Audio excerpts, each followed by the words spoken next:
তো আজকে তোমাদের বাড়িতে কি খাওয়া দাওয়া হচ্ছে? আমাদের বাড়িতে? হুম। তোর বাড়ি নাই তো? না, এই তোমাদের বাড়িতে শুধু খাই দাই পড়ে থাকি। থাকি, বাপের ফসল ফুটানি করি, হুম মাকে জোর জবরদস্তি জিদ করিয়ে যেটা হুম ইচ্ছে সেটা করিয়ে নি। হুম হুম। কিন্তু তোমাদের বাড়ি তা যাই হোক, হুম আজকে আমাদের বাড়িতে কি কি মেনু হচ্ছে দেখ। কিন্তু দুবার ভাত খেয়ে যাস, হ্যাঁ, আমাদের বাড়িতে হুম হুম দুবার ভাত খেয়ে নিস। আচ্ছা, হচ্ছে হচ্ছে প্রথমে বলি, এই যে ছাদে হয়েছিল লাল শাক, সেই লাল শাকটা করবো ভাজা।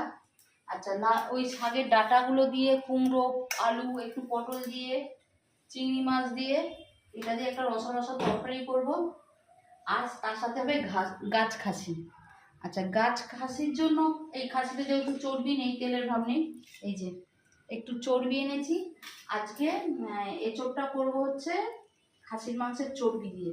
এঁচোড় সাধারণত নিরামিষ অবশ্যই ভালো লাগে, ঘি গরম মশলা টসলা দিয়ে, কিন্তু হয় চিংড়ি দিয়ে, না হলে